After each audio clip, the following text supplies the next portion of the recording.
प्रधानमंत्री जी आखिर तपस्या कहाँ कर रहे थे। मैं एक दिन बड़ा विचार कर रहा था तो हमको समझ में आया कि शायद कहीं प्रधानमंत्री जी तपस्या कंगना रनौत के घर में तो नहीं कर रहे थे। अब तपस्या कर रहे थे मोदी जी और धोखे से उसका जो फल था वो मिल गया कंगना रनौत को, और वो अचानक से दिव्य ज्ञान की प्राप्ति करके बाहर निकली और उसने जो है हाथ उठा करके कह दिया कि 1947 में जो आज़ादी मिली थी वो भीख में मिली थी और 2014 में हमारा देश आज़ाद। मोदी जी का तो इलाज कर दिया, उनके अहंकार को तो तोड़ दिया, मंत्रिमंडल को भी झुका दिया। अब हम यहाँ से मोर्चे खाली करके जा रहे हैं। हमने यहाँ 378 दिनों तक ट्रेनिंग ली।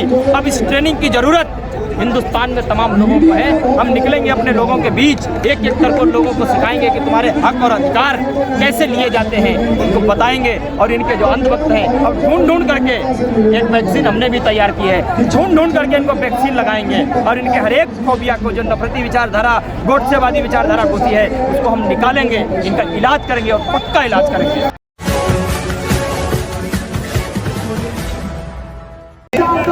कैसा लग रहा है, जा रहे हैं? खुशी है, अच्छा लग रहा है, लेकिन कहीं ना कहीं मन में दुख भी है। लगभग 750 लोग हमारे साथ घर वापस नहीं लौटेंगे, जिन्होंने अपनी शहादत दी, उसके लिए दुख भी है। खुशी भी है कि हमारे संघर्ष की जो सफलता हमें प्राप्त हुई है, हम बड़े ही गर्व के साथ अपने उन 750 लोगों को ये कह पाएंगे कि हमने तुम्हारी शहादत को जाया नहीं जाने दिया। हम तुम्हारे संघर्ष को एक ऐसे मार्ग तक लेकर के गए जहां तुम ले जाना चाहते थे। हमने आपके जलाए हुए दीपक को बुझने नहीं दिया। हमने एक ऐसी दीवार खड़ी की जहां हर एक नफरत हार गई, हर षड्यंत्र हार गया, अहंकार हार गया, और आपका दीपक जैसा आप छोड़ गए थे आज भी वैसा जल रहा है और सदियों सदियों तक ये दीपक ऐसे ही चलता रहेगा।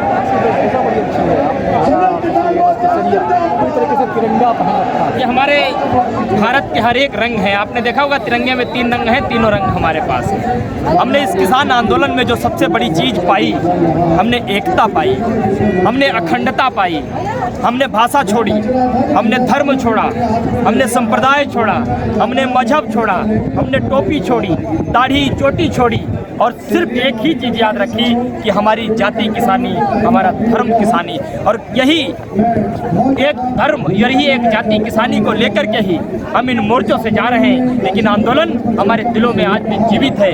हमारा ये देश आंदोलनों से ही बना है।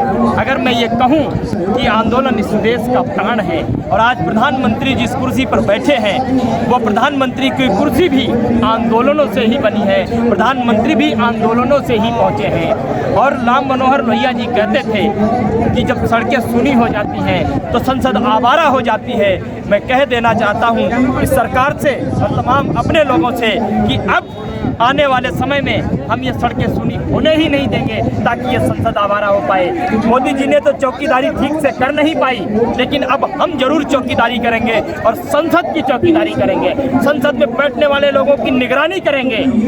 हमें वो चोर दरवाजा भी पता चल गया, वो चोर दरवाजे के बाद में बगल वाली खिड़की भी पता चल गई, जिससे चोरी की नियत से रात के अंधेरे में कानून आते हैं और रात के अंधेरे में ही वापस चले जाते हैं और लोकतंत्र और जो है लोकतंत्र की हत्या कर दी जाती है। अब उस दरवाजे पर हम बैठेंगे, हमारे लोग उस खिड़की पर बैठेंगे। ना ही चोरी से कोई कानून पास किया जाएगा, ना ही चोरी से कोई कानून वापस लिया जाएगा। हम एक बात कह देना चाहते हैं, आपको समझा नहीं पाए तपस्या उन्होंने अच्छा मुझे ये बताओ कि प्रधानमंत्री जी आखिर तपस्या कहाँ कर रहे थे। मैं एक दिन बड़ा विचार कर रहा था तो हमको समझ में आया कि शायद कहीं प्रधानमंत्री जी तपस्या कंगना रनौत के घर में तो नहीं कर रहे थे। अब तपस्या कर रहे थे मोदी जी और धोखे से उसका जो फल था वो मिल गया कंगना रनौत को, और वो अचानक से दिव्य ज्ञान की प्राप्ति करके बाहर निकली और उसने जो है हाथ उठा करके कह दिया कि 1947 में जो आज़ादी मिली थी वो भीख में मिली थी और 2014 में हमारा देश आज़ाद हुआ। और मोदी जी तो इस बात को मानते हैं, महसूस करते हैं, गर्व महसूस करते हैं कि 2014 से पहले ये देश नहीं कहा जाता था। इससे पहले कोई स्वतंत्रता सेनानी नहीं हुए। अटल बिहारी वाजपेयी, जयप्रकाश नारायण, भगत सिंह, सुभाष चंद्र बोस, ये सब अपन दर्जे के बेवकूफ़ थे। सृष्टि ने एक अकेला मुझे ही तो रचा है। मोदी जी मैं तुमसे कह देना चाहता हूँ, तुम्हारे जैसे झूठे, तुम्हारे जैसे मक्कार, तुम्हारे जैसे ढोंगी इस देश में न जाने कितने आए, न जाने कितने गए। ये देश अपनी रफ्तार के साथ चलता था, चलता है और चलता रहेगा। माफ़ी हमसे कहाँ मांगी, किसानों से कहाँ मांगी। माफ़ी अगर किसानों से मांगी होती तो उन्होंने 750 किसानों का जिक्र किया होता। माफ़ी अगर उन्होंने मांगी होती तो जिस इनके मंत्री के बेटे ने, सिरफरे बेटे ने जो है हमारे किसानों को कीड़ों मकोड़ों की तरह कुचल दिया, उसे जो है बैठा करके सम्मानित नहीं करते। अब तक उसे मंत्रिमंडल से बर्खास्त करके 120 बी के मुजरिम को गिरफ्तारी करवा करके उसको जेल भेज देना था। अगर माफ़ी इनको मांगनी थी तो करनाल में अपने अधिकारी को कहकर के किसानों के सर नहीं फुड़वा देते। माफ़ी इन्होंने हमसे नहीं मांगी, माफ़ी इन्होंने उन लोगों से मांगी जिनको नाराज कर दिया कानून वापस लेकर के, क्योंकि वो आज दिन रात मोदी जी को गाली दे रहे हैं बैठ करके कि हमने तो 56 इंच का प्रधानमंत्री चुना था, जिसकी 56 सेंटीमीटर भी छाती नहीं निकली। बेसिकली माफ़ी उन्होंने उनसे मांगी, माफ़ी इस देश के किसानों से नहीं मांगी। राकेश टिकैत देने गए थे, वहाँ पर विरोध, मैं आपको ये बता देना चाहता हूँ, क्या अब देश के सेना अध्यक्ष, देश की वर्दी, क्या उस पर भी बीजेपी का कब्जा है? वहाँ कोई जा नहीं सकता है?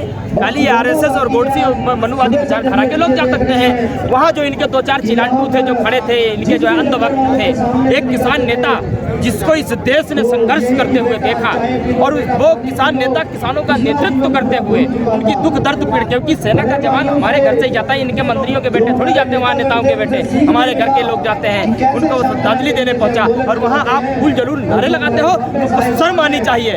अगर मोदी जी और बीजेपी पार्टी और आरएसएस के संगठन में अगर थोड़ी सी भी शर्म बची हो, ऐसे लोगों को ढूंढकर तत्काल प्रभाव में उन्हें सजा देनी चाहिए, उनको जेल में उठा करके डालना चाहिए।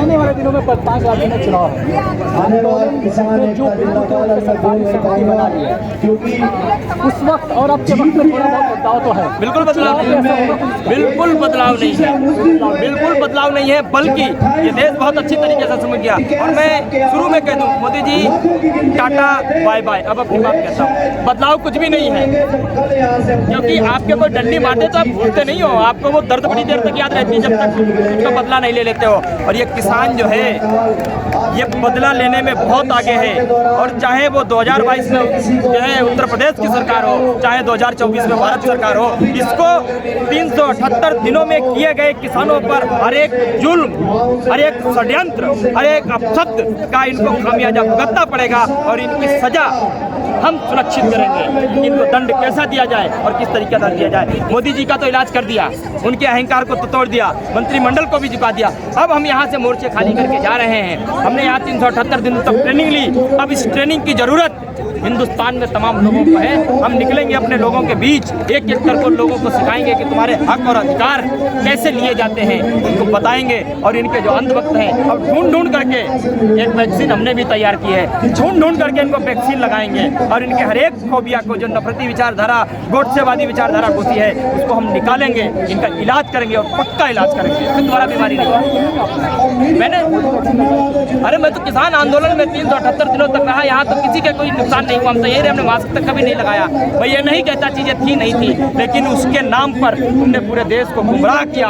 2 साल तक तुमने हमारे बच्चों को स्कूल से बेदखल कर दिया। आज वो बच्चे, उनका रिदम नहीं बन पा रहा है, स्कूल कॉलेज का सिस्टम खत्म कर दिया, और कोरोना की आड़ में धीरे धीरे करके तुम कानून ले आए, धीरे धीरे करके तुम दरबारी बन के, नौकर बन गए, कारपोरेट्स के उनके जो है दरवाजे पर चाकरी करने लग गए, और देश बेचने की पूरी व्यवस्था तुमने कर ली थी। मैं देश से भी कह देना चाहता हूँ, इस किसानों ने पिछले 70 सालों में जो नहीं हुआ वो इन्होंने 378 दिनों में करके दिखाया, और इस देश को लोकतंत्र उन्होंने वापस लौटा कर दिया। इसलिए आपको इस देश के किसानों का साधुवाद और धन्यवाद करना चाहिए। और आगे आने वाली लड़ाई, अभी तो हमने पाँव रखने भर की जगह बनाई है, अभी लड़ाई बहुत कम है। आगे जो लड़ाई आने वाली है उसमें जो नहीं शामिल हुए वो शामिल हो, क्योंकि इससे अच्छा मौका आपको, इससे अच्छा अवसर आपको नहीं मिल सकता। ये देश बचाने की लड़ाई है, ये फसल और नस्ल की लड़ाई है, ये हमारे भविष्य की लड़ाई है।